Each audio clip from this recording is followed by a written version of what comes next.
Good morning fourth class. I hope आप घर पर सेफ होंगे और अपना ध्यान रख रहे होंगे, बिना किसी काम के बाहर नहीं जा रहे होंगे। अगर बाहर जा रहे होंगे तो आप मास्क लगा कर जा रहे होंगे। आज आपका हिंदी रीडर का लेसन 10 है, जिसका नाम है रबड़ की कहानी। अब मैं आपको ये लेसन पढ़कर सुना रही हूँ, आप ध्यान से सुनिए। विनय चित्र बना रहा था, कभी कुछ बनाता कभी मिटाता। तभी उसे एक आवाज़ सुनाई पड़ी, धीरे धीरे रगड़ो भाई, क्यों अपनी ड्राइंग की कॉपी को फाड़ रहे हो? रगड़ने से मुझे भी तो दर्द हो रहा है। विनय ने आंख ऊपर उठाकर कमरे में इधर उधर देखा। कमरे में तो कोई ना था, पर बोला कौन? तभी कोई ठहाका मारकर हंसा। हंसी की आवाज़ से विनय चौंक गया। इधर उधर क्या देख रहे हो? मैं तो तुम्हारे हाथ में हूँ, रबड़ ने कहा। तो इसमें क्या बताया गया? इसमें बताया कि विनय है एक बच्चा, उसका नाम विनय है, एक लड़का। तो वो क्या कर रहा है? वो चित्र बना रहा है। चित्र बना रहा है, कभी वो उसको बनाता है कभी मिटाता है। तो उसे अचानक एक आवाज़ सुनाई पड़ी कि धीरे धीरे रगड़ो भाई, क्यों अपनी ड्राइंग की कॉपी को फाड़ रहे हो? और तुम रगड़ रहे हो, रगड़ने से मुझे भी दर्द हो रहा है। विनय ने इधर उधर आंख उठाकर देखा तो उसको कुछ दिखाई नहीं दिया, तो और हंसी की आवाज़ आने लगी। तो विनय ने देखा तो आवाज़ आई कि मैं तुम्हारे हाथ में हूँ। ये किसने कहा? ये रबड़ ने कहा। जो इरेजर होती है हमारे पास, रबड़ होती है कि जिससे हम काम करते हैं और कोई काम अगर सही नहीं होता तो हम उसको इरेज कर देते हैं, उसको हम साफ कर देते हैं। ठीक है, अब आगे देखते हैं। विनय के हाथ में रबड़ था। उसने तुरंत रबड़ को मेज पर रख दिया। यह रबड़ उसके मित्र ने उसके जन्मदिन पर दिया था। रबड़ का रबड़ और जोकर का जोकर। हाँ, वह जोकर की आकृति का था, बहुत सुंदर। विनय को ये उपहार सबसे अच्छा लगा। अब तो मज़ा ही आ गया। ये जोकर तो बोलता भी है। विनय बोला, जोकर साहब आप। तो इसमें क्या बताया? इसमें ये बताया कि विनय के हाथ में रबड़ था, उसने तुरंत रबड़ को मेज पर रख दिया। ये रबड़ जो था उसके मित्र ने उसके जन्मदिन पर उसको उपहार दिया था। तो विनय को ये उपहार बहुत ज़्यादा पसंद था।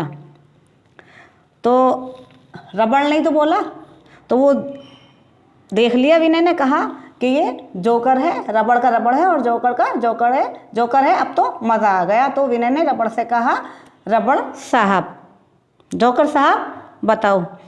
तो अब आगे देखते हैं। रबड़ बात काटते हुए बोला, मैं कोई जोकर नहीं हूँ, मैं तो रबड़ हूँ। रबड़, मैं तुम्हारे काम की चीज़ हूँ। किसी शब्द को शुद्ध कर लो।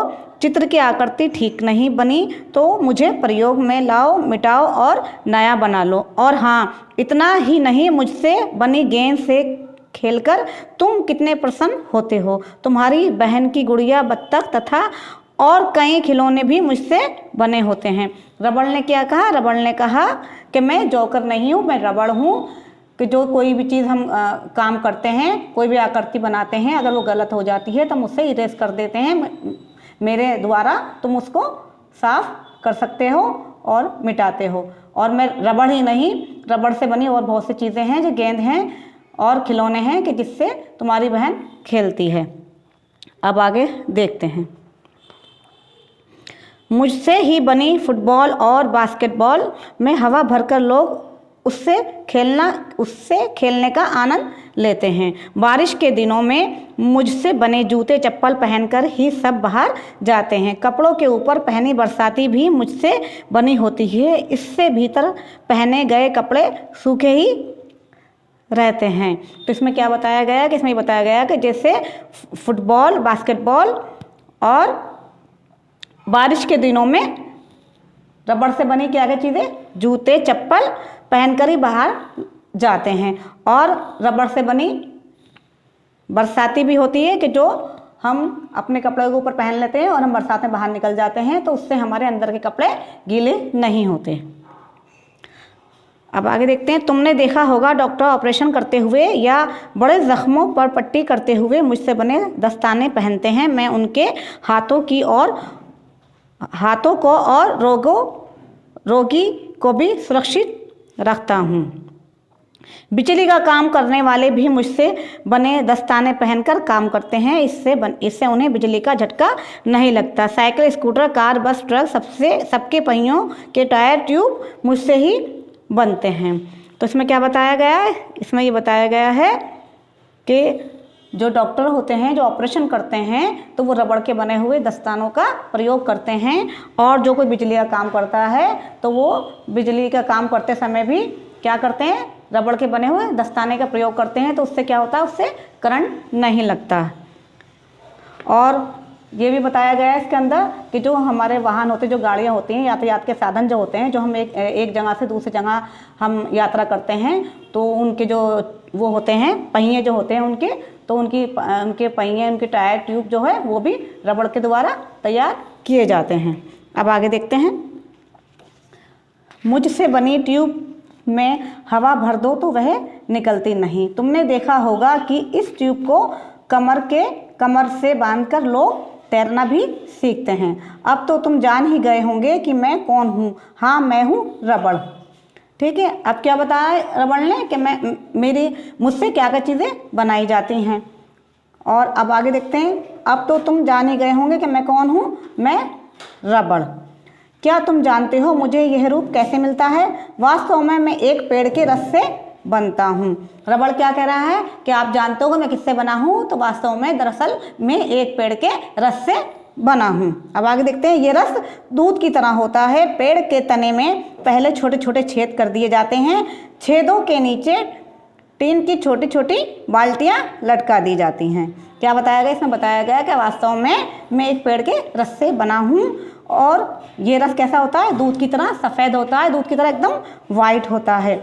और इसके पेड़ के तने के नीचे छोटे छोटे छेद कर दिए जाते हैं और उनके नीचे छोटी छोटी बाल्टियाँ टीन की लटका दी जाती हैं। अब आगे देखते हैं। छेदों में से दूध निकलता रहता है, उसे बाल्टियों में इकट्ठा किया जाता है। इस दूध को पानी में डालकर उबाला जाता है। मशीनों से इसे सुखाया जाता है। फिर कारखाने में मुझे चादरों के रूप में बदल दिया जाता है। इन्हीं चादरों से दस्ताने, जूते, बरसाती ट्यूब, टायर आदि सामान बनाए जाते हैं। तो इसमें क्या बताया गया है कि जो रस होता है कि दूध की तरह सफ़ेद वाइट होता है और इसके अंदर पानी मिला दिया जाता है। बाल्टियों में इसको इकट्ठा किया जाता है और पानी में डालकर इसको उबाला जाता है। फिर मशीनों से इसको सुखाया जाता है। फिर कारखानों में ले जाकर उसकी चादर बनाई जाती है। इन्हीं चादरों के दस्ताने, जूते, बरसाती ट्यूब, टायर आदि सामान तैयार किए जाते हैं। अब आगे देखते हैं। रुको, प्लास्टिक भी तो तुम ही हो ना? विनय ने पूछा। विनय ने क्या पूछा रबड़ से कि रुको, तुम भी तो प्लास्टिक ही हो ना? अब आगे देखते हैं। ये देखिए।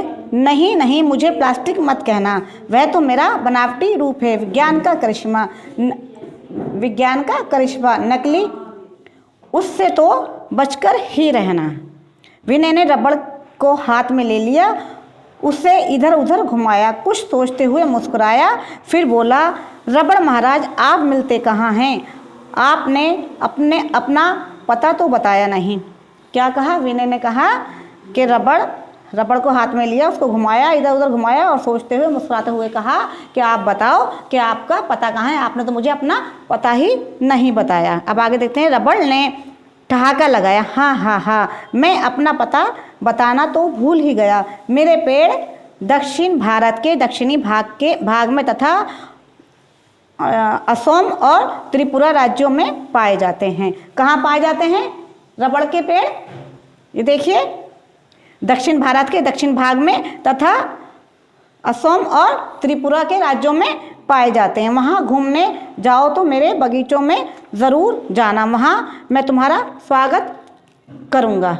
ठीक है बच्चों, ये क्या इससे आपको क्या जानकारी मिली? इससे आपको ये जानकारी मिली कि रबड़ की कहानी थी कि रबड़ कहाँ से मिलता है, रबड़ से क्या क्या चीज़ें बनती हैं। आपने देखा कि रबड़ से क्या बनती है? वो रबड़ वो भी होती है इरेज जो हम करते हैं, कोई गलत हो जाता है कॉपी के अंदर, मैंने अभी आपको बताया, उससे हम मिटा देते हैं। और रबड़ से क्या बनता है? रबड़ से खिलौने बनते हैं, हमारे गेंद है, फुटबॉल है, ये चीज़ें बनती हैं। और रबड़ से क्या क्या चीज़ें बनती हैं कि बरसात में हम बाहर निकलते हैं, बरसाती होती है, वो भी रबड़ के द्वारा बनाई जाती है।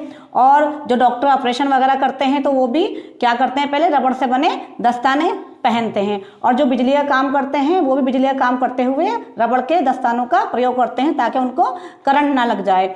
और बहुत सारी चीज़ें इसमें बताई गई हैं कि रबड़ से क्या क्या चीज़ें बनती हैं।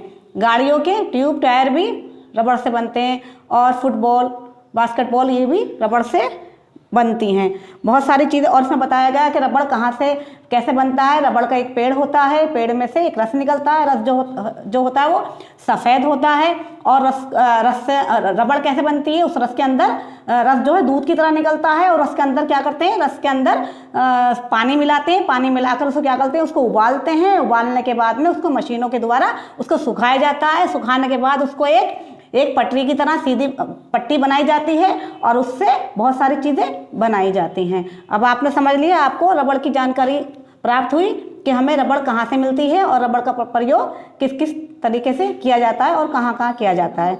ओके बच्चों, अब मैं आपको इस लेसन की एक्सरसाइज करवाऊंगी। ओके बच्चों, आई होप आपने ध्यान से सुना होगा और आपको रबड़ की जानकारी प्राप्त हुई होगी। ओके बच्चों, क्लास अभी हमने लेसन 10 पढ़ा था, हिंदी रीडर का लेसन का नाम था रबड़ की कहानी। अब उसकी एक्सरसाइज मैं करवाने जा रही हूँ आप लोगों को। देखिए, ये पहला है कठिन शब्द, ठीक है। इन शब्दों को आपको अच्छे से सुंदर सुंदर लिखना है और उसको याद भी करना।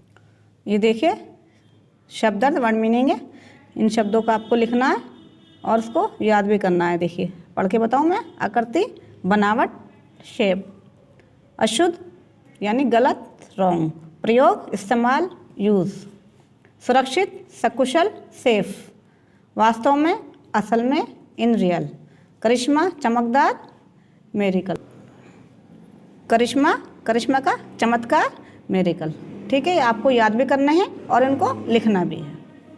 अब देखते हैं एक्सरसाइज क्वेश्चन नंबर 2 है, सही उत्तर पर सही का चिन्ह लगाओ। पहले में देखते हैं विनय क्या बना रहा था। ये ऑप्शन दिए गए हैं यहाँ पे, खिलौने, चित्र, गाड़ी। तो अभी आपने लेसन सुना होगा, क्या बना रहा था, वो चित्र बना रहा था, तो हमें यहाँ पर राइट का निशान लगाना है। ओके, मैंने आप लोगों के लिए ऑलरेडी लगा दिया है, आप ध्यान से देखिए। देन सेकंड देखेंगे, ये देखिए, विनय के हाथ में क्या था, हथौड़ा, कलम, रबड़। तो क्या था, रबड़। तो मैंने यहाँ पर रबड़ वाले बॉक्स पर टिक का निशान लगाया। देखिए, अब देन थर्ड देखते हैं। अब ये पेड़ के छेदों के नीचे किसकी बाल्टियाँ लटका दी जाती हैं, प्लास्टिक, टिन, कांच। तो ये टिन की बाल्टी लटका दी जाती हैं, तो यहाँ पर आपको राइट का निशान लगाना है। देन थर्ड देखेंगे, क्वेश्चन नंबर है खालिस्तान भरो। विनय ने तुरंत रबड़ को डैश पर रख दिया, तो क्या हो गया। सेकंड देखते हैं बच्चों। देखिए, विनय को यह डैश सबसे अच्छा लगा था, तो यहाँ पे क्या फिल करना है, उपहार। मैंने यहाँ पे लिख दिया, आप भी ये लिखना। देखिए, अब थर्ड में देखेंगे, डैश के दिनों में मुझसे, देखिए थर्ड में देखेंगे हम, डैश के दिनों में मुझसे बने जूते चप्पल पहनकर ही सब बाहर जाते हैं, तो क्या, बरसात के दिनों में। तो यहाँ पे हमें बरसात लिखना है। अब आगे देखते हैं, बिजली का काम करने वाले भी मुझसे बने डैश पहनकर काम करते हैं, तो क्या पहनकर, दस्ताने। तो यहाँ पर दस्ताने लिखना है, मैंने लिख दिया, आप ध्यान से देखिए। देन लास्ट देखेंगे, मेरे पेड़ दक्षिण भारत के डैश भाग में तथा असम और त्रिपुरा राज्यों में पाए जाते हैं, तो यहाँ पे दक्षिण आएगा, ठीक।